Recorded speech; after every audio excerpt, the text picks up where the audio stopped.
Ini adalah sebuah kisah nyata.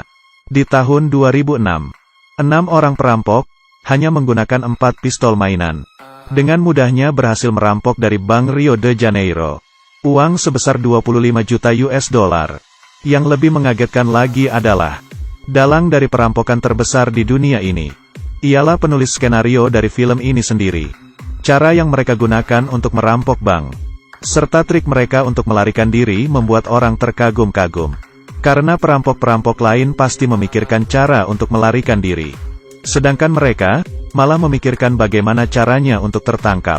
Cerita dimulai di malam berhujan. Mobil yang melaju kencang mencipratkan air ke tubuh Chayo. Dia membuang rokoknya dengan kesal.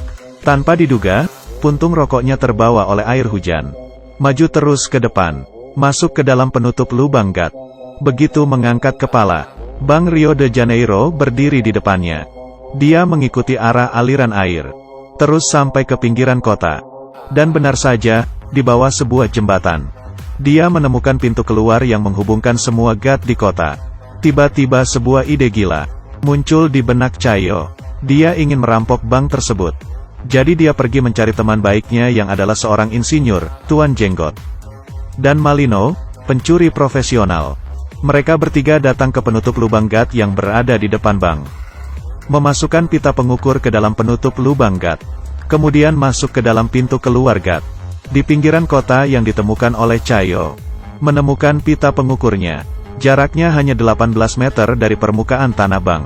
Kemudian mereka menggunakan ban sepeda. Diam-diam berhasil mengukur jarak penutup lubang gat ke pintu masuk bank. Sekitar 7,1 meter. Menggunakan teori Pitagoras, sangat mudah menghitung panjang sisi ketiga dan sudut kemiringan. Mereka langsung menemukan lokasinya, dan berencana menggali sebuah terowongan di sini, yang langsung menyambung ke lemari besi bank. Selanjutnya, Chayo datang ke bank dan memotret gila-gilaan. Tetapi malah menarik perhatian satpam. Dia dibawa ke ruang satpam di lantai bawah. Dan lemari besi bank juga berada di lantai bawah. Satpam mengecek kamera, tetapi tidak menemukan foto apapun. Ternyata dia sengaja ketahuan oleh satpam. Tujuannya adalah untuk melihat posisi lemari besi. Setelah mempunyai gambar denah bank, bagaimana cara membuka brankas, menjadi kunci dari rencana mereka.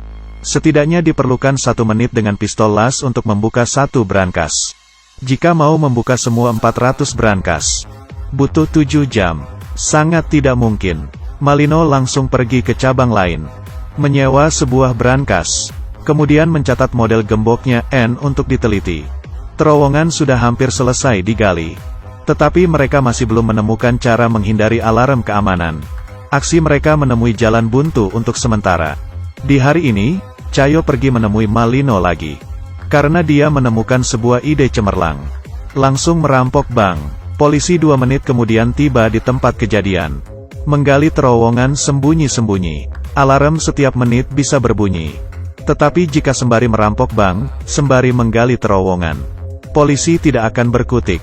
Karena sampai sekarang ini, polisi masih belum mengembangkan sistem anti perampokan yang bisa mencegah mereka secara bersamaan. Setelah persiapan yang matang, mereka menjalankan rencana perampokan dengan membagi tugas masing-masing. Tahap pertama, Malino dan Chayo, serta 2 orang lainnya, masuk ke bank secara normal. Langsung mengeluarkan pistol, berpura-pura merampok. Di saat yang sama mengunci semua pintu keluar bank. Setelah satpam lapor polisi, baru membiarkannya keluar. Menyuruh dia memberitahu polisi. Di dalam bank ada 20 orang sandera. Untuk mengontrol situasi sepenuhnya. Tahap kedua, memberitahu kawan yang menunggu di saluran gat untuk masuk ke terowongan. Tahap ketiga, merusakkan semua kamera. Mencegah bocornya identitas.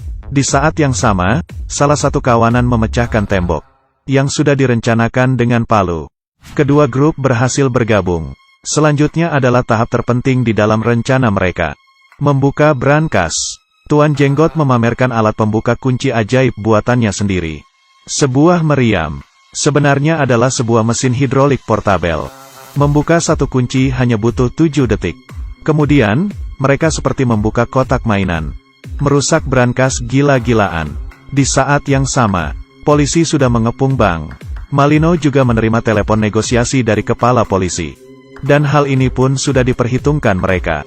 Cayo membeli buku manual negosiasi polisi perampok. Menyuruh Malino menghafalkannya, agar kelihatan lebih realistis. Malino sampai ikut kelas akting. Kepala polisi dan Malino seperti buku pelajaran, satu bertanya satu menjawab. Membuat kepala polisi sangat percaya diri.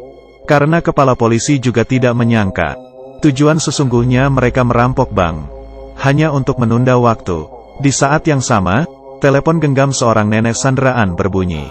Dia bilang, hari ini adalah hari ulang tahunnya. Malino langsung menghibur suasana hatinya, serta mencari sebuah kue kecil untuk merayakan ulang tahunnya. Kemudian mengirimnya keluar dari bank dengan aman. Karena jika tertangkap polisi, Sandra tidak terluka dan meninggal. Adalah bukti penting untuk peringanan hukuman. Tindakan tak terduga dari Malino membingungkan kepala polisi. Kemudian dia melanjutkan berbicara dengan kepala polisi. Di saat yang sama, alat pembuka kunci ajaib menjadi terlalu panas karena digunakan terus. Jadi berhenti bekerja. Dan ini berarti Malino harus mengulur lebih banyak waktu. Untuk mendinginkan alatnya kembali, dia akhirnya memberitahu kepala polisi. Dia hanya ingin berunding dengan pengacara.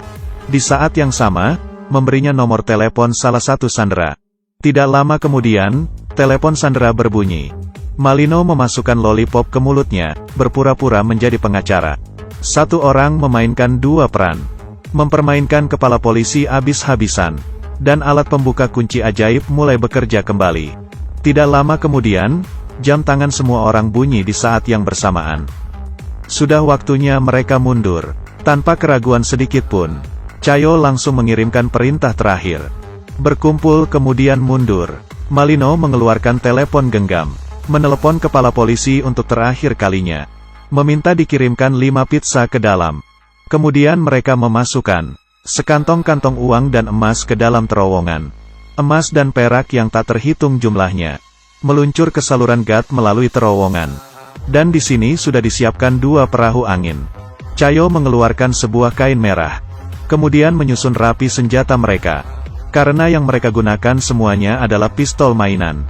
Dengan begini, biarpun tertangkap mereka tidak akan dihukum berat. Demi memberikan waktu lebih banyak untuk kabur, Malino mengepel lantai dengan hati-hati. Baru masuk ke terowongan, Cayo menggunakan tali untuk menarik laci menutupi lubang. Kemudian menyimpan kembali talinya. Di saat yang sama, pizza sampai. Kepala polisi menelepon Malino, tetapi tidak ada yang mengangkat telepon. Akhirnya, penutup lubang gat di bawah kakinya menarik perhatiannya. Kepala polisi yang telah mengerti semuanya, membawa masuk pasukan ke dalam. Saat ini, Cayo dan kawanannya sudah naik perahu angin. Kepala polisi menggeser laci, tetapi ada granat yang diikat di dalam lubang. Kemudian, rekan kerjanya melaporkan. Semua senjata yang digunakan oleh perampoknya adalah mainan. Berarti granatnya pasti juga bohongan. Kepala polisi langsung masuk ke terowongan. Dan menyuruh orang menjaga pintu keluar saluran gas yang ditemukan oleh Cayo sebelumnya. Tetapi Cayo dan kawanannya mengambil jalan berlawanan. Mereka memilih dengan asal salah satu saluran gas di kota, yang bertanggung jawab menjemput mereka. Memarkirkan mobil di atas penutup lubang gas. Kemudian membuka lantai mobil. Mereka keluar satu persatu. Di saat yang sama, sirene polisi berbunyi. Hati ke-6 orang itu sangat ketakutan.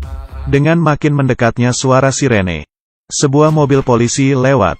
Di sisi lain, kepala polisi akhirnya tiba ke pintu keluar melalui terowongan.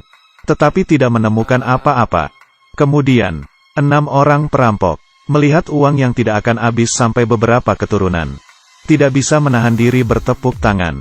Setelah membagi hasil rampokan, mereka berpisah. Jika ceritanya berakhir sampai sini saja, maka ini tidak bisa dihitung sebagai kasus perampokan besar di dunia. Tidak lama kemudian, setelah menjadi kaya mendadak, salah seorang perampok membuang istrinya. Dalam kemarahan istrinya melaporkan suaminya ke polisi. Tidak lama kemudian, ke-6 perampok tertangkap. Tetapi karena senjata yang mereka gunakan adalah senjata mainan, dan juga tidak menyakiti sandera, polisi hanya bisa memberikan hukuman ringan. Sedangkan Cayo, dalang dari perampokan, hanya dihukum selama 1 tahun 7 bulan. Setelah keluar dari penjara, mereka kembali melewati hari sebagai orang kaya. Sedangkan jumlah spesifik yang dicuri dari Bank Rio de Janeiro Sampai sekarang masih menjadi misteri. Ternyata dari awal, tertangkap dan dipenjara adalah salah satu rencana mereka. Karena hanya dengan cara ini mereka baru bisa menjadi orang benar. Biarpun film ini memberikan penanganan pendramaan tentang kasus perampokan ini, tetapi detail dari kejadiannya sangat menyerupai aslinya. Karena dalang dari kasus perampokan ini ialah penulis skenario dari film ini sendiri.